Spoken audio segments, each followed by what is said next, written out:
How great was that? Joining us now with reaction, he is the Speaker of the House. He was standing for a big part of the night behind the President. Mike Johnson is with us. America's back. America's golden age is here. The American dream is unstoppable. Pretty amazing night. I would argue probably Donald Trump's best speech. I loved it, Sean. It was not a speech for the mainstream media. It was a speech for the American people. And I'm sure it was received as well at home as it was there by the Republicans and the audience up in the gallery. It was really shameful what the Democrats did. I mean, they really, it was quite a spectacle. They brought shame on themselves and their party. But the American people are following what the president is delivering, and they are appreciating it, and we certainly did tonight in the chamber. Mr. Speaker, the Democrats sat down the entire night.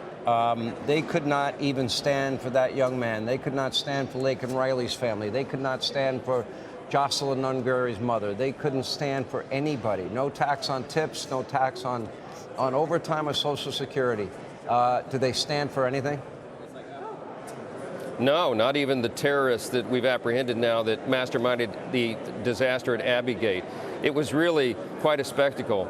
You know, and if they're going to use a 77-year-old heckling congressman as the face of their resistance, then bring it on. But we're not going to tolerate that on the House floor. And I don't think the American people are going to tolerate that either. Mr. Speaker, you're the Speaker of the House.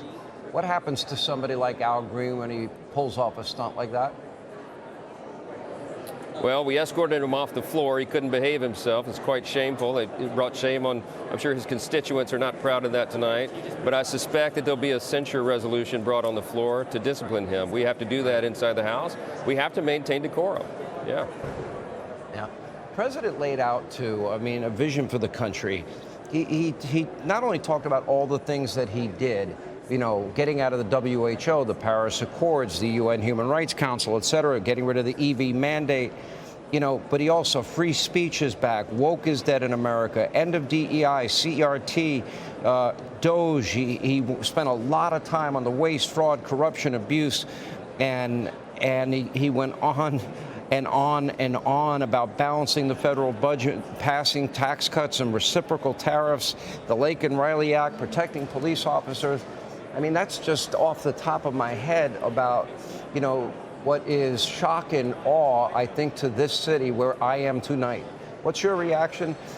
And juxtapose it to where the Democrats are.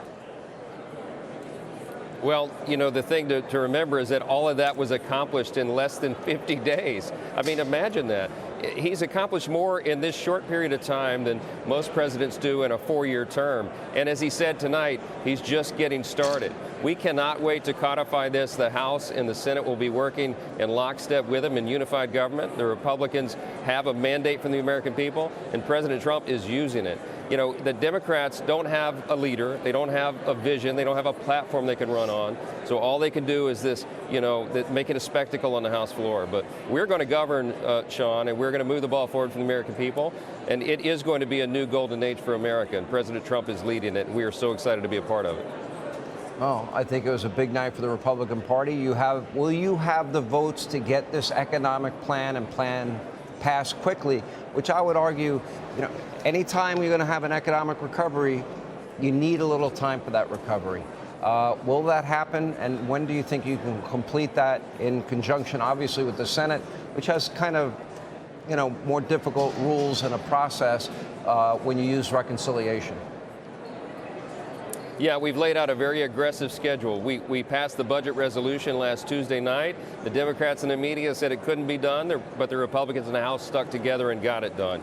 That opens the door for the reconciliation process and the one big beautiful bill that the president keeps talking about and we keep insisting upon. Yeah. Sean, we put it on a very aggressive schedule. We will get that done if we stick by that schedule by the end of April. The president will sign it into law in early May, and that will be enough time for the American people to begin to feel the effects of that before the midterm election in 2026. So economic help and recovery is on the way, and all these other promises are as well. We're going to deliver for the American people.